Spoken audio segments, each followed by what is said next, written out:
Всем чао-чао, меня зовут Кичигин Эдуард, и сегодня будем делать вот такой вот итальянский пейзаж, который рисуем с сепией, пером и тушью, чернилками на такой плотной бумаге. И вот, к небольшому сожалению, самое начало видео мне не записалось, и, ну, собственно, вот это практически начало. Если вам интересно, то смотрите у меня в описании к видео, там очень много плейлистов, в которых я рассказываю про различные техники рисования для ландшафтной графики, архитектурной графики, ландшафтного архитектурного скетчинга и пером, и тушью, и маркером, и всем чем угодно, даже кофе. Смотрите в описании видео, там много таких плейлистов. А вот эту вот историю мы начинаем с того, что прорабатываем контурные такие моменты всего этого, чтобы вот прийти вот к такому симпатичному акварельному эффекту, мы начинаем с линейной графики. Я набираю основные линии, и так как я от объекта нахожусь достаточно далеко, перспективных сокращений у меня практически нету. Поэтому я могу спокойно рисовать себе вот этот вот купол, в котором есть минимальное сокращение. Видно, что он чуть-чуть круглый, вы видите, округлый низ купола, и к нему сходятся вот такие вот ребра. Все линии я делаю очень-очень тонкими для того, чтобы можно было скорректировать всю эту историю. Вот это мое перо. Это перо чертежное номер 40. Старинное, советское, из таких запасников прям. Мне его подарили целую коробку, я очень-очень рад. И сейчас рисую вот эти вот итальянские такие сосны характерные. Они очень крутые, очень эффектно смотрятся в контексте архитектурной пейзажной композиции. Опять же, повторюсь, все делаю достаточно условно, не прорабатываю особо детали, прорабатываю только формы. Когда я рисую вот эту вот историю, я думаю о том, что сейчас туда придет эффект акварели. Вот такой. Там будет очень много размывок, и поэтому детали мне на этой стадии особо не нужны. Я должен просто понимать, где находятся оконные проемы, где находятся там дверные проемы, но их здесь не видно, и где находятся основные формы, которые диктуют мне всю композицию. Вот сейчас я рисую вот эту вот дорожку, которая спускается туда вниз, за которой находится вот этот вот большой собор. Обозначаю примерно то, как будет выглядеть поребрик, и вот начинается основная тема моей работы над эскизом. И мне кажется, самое эффектное — это работа с помощью waterbrush. Я беру кисть, в которую налита вода, чистая вода, и приношу эту историю на мой лист. Так как я использую чернила Winsor Newton, которые водорастворимые, то происходит растворение того, что я уже нарисовал, и получается вот такой акварельный эффект. Для того, чтобы его усилить, я приношу на мокрую область моего рисунка пером еще дополнительно капли, чтобы эта вся система работала интенсивней и интересней. И с помощью вот этих вот уже принесенных моментов колористических я начинаю дальше прорабатывать рисунок. И прорабатываю его такими большими пятнами, большими формами. Не ударяюсь в детализацию. Опять же, детализация — это будет финальный момент этого скетча, а прорабатываю такие основные большие пятна. Особо не тороплюсь при этом, потому что мне, в общем-то, нужно, чтобы был хороший, похожий на классичный эффект, а не какая-нибудь размазня. Поэтому стараюсь все-таки то, что я делаю, одновременно немножко думать, а не просто так быстро-быстро елозить пишущим инструментом, рисующим по бумаге. Мне нужно, чтобы это все выглядело очень вкусно. А перо позволяет мне сделать эту историю очень вкусной и очень интересной. Вот таким образом, когда туда прошли основные формы, я потом начинаю немножко делать детали с помощью пера. Я возвращаю вот эти вот овальные абрисы моего рисунка, храма, который я рисую сейчас. Возвращаю его форму, стараясь, чтобы штрихи моего пера были максимально тонкими и легкими. Но так как бумага немного влажная, то они чуть-чуть растекаются и создают такие дополнительные декоративные эффекты интересные. В тех пятнах, где были оконные проемы, я чуть-чуть подрисовываю пятна, которые снова напоминают о оконных проемах. Это такая несколько стадийная работа, когда сначала намечаем, потом чуть детализируем, потом чуть размываем, потом снова финально детализируем всю эту историю. И получается гармоничная композиция. Ну, вот это тот метод, к которому я сейчас прихожу в моих поисках.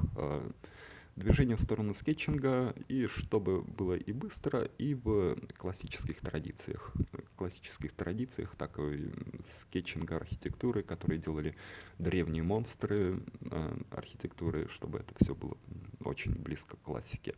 Ну и вот этому эффекту я тоже учу на своих курсах. Кому интересно, по-моему, в январе будет курс, то welcome.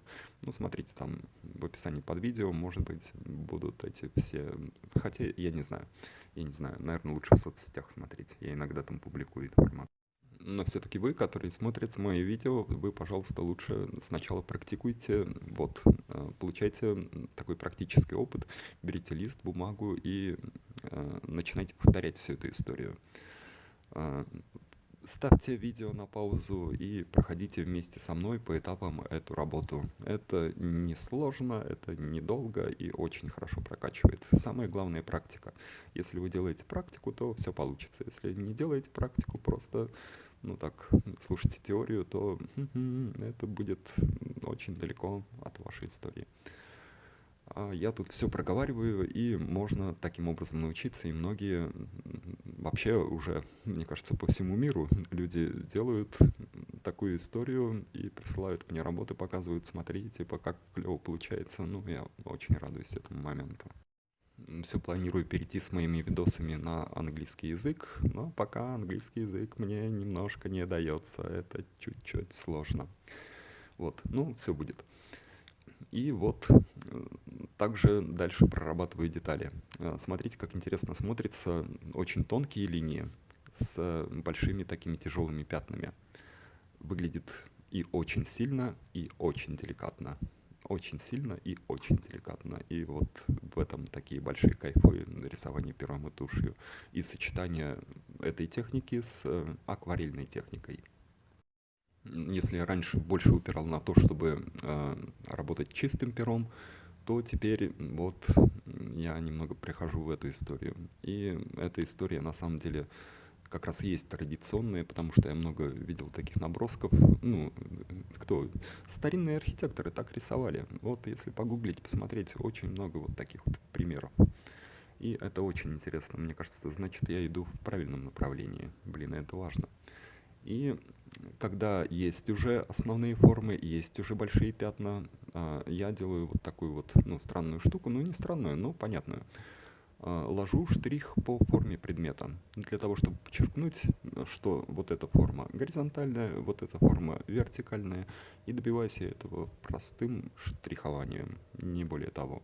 Поребрик, штрих вверх, земля, штрих горизонтально.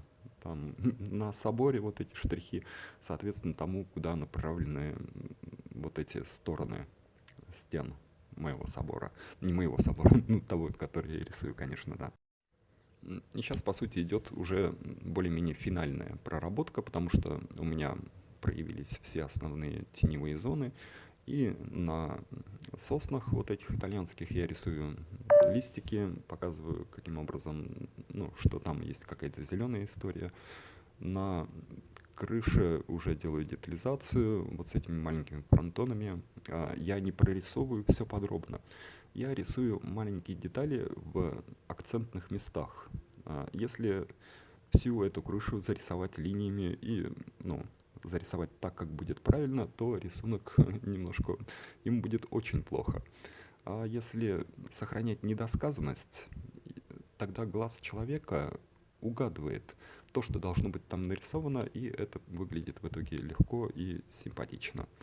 Поэтому чем меньше мы рисуем, тем лучший эффект получается.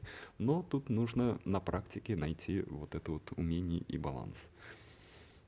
То есть теория такова, а практика. Я делаю постоянно практику, поэтому у меня такие нормальные результаты. Если вы будете тоже делать постоянно практику, то и у вас будут прекрасные результаты.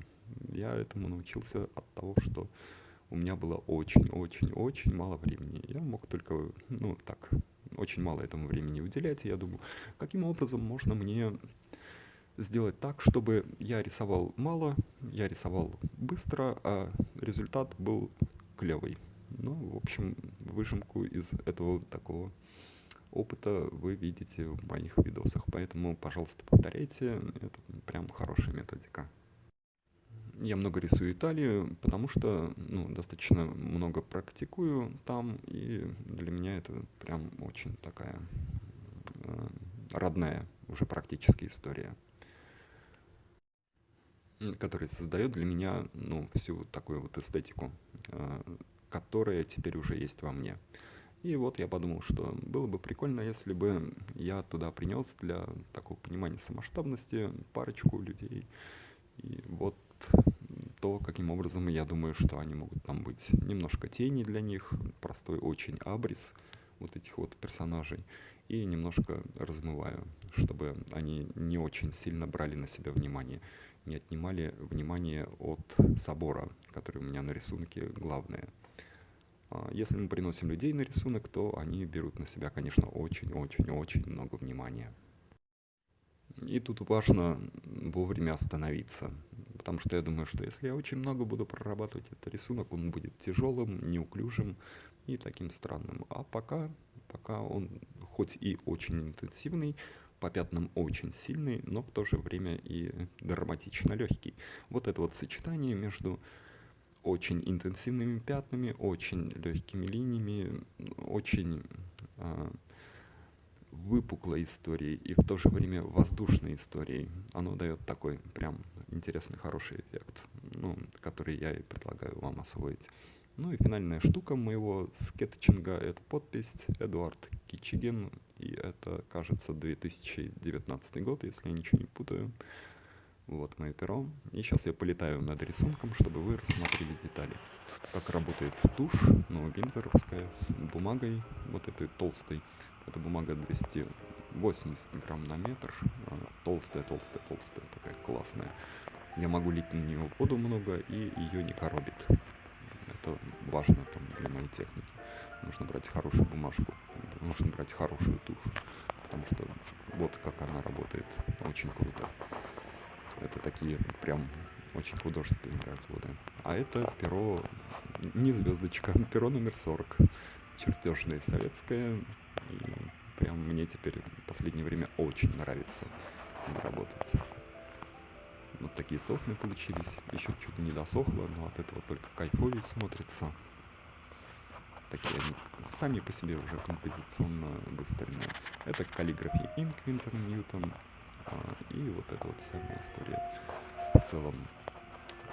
В общем, если вам понравилось, ставьте лайк, подписывайтесь на канал и смотрите в описании много новых ссылок других. С вами был Кичигин Эдуард. Всем чао-чао. Пока.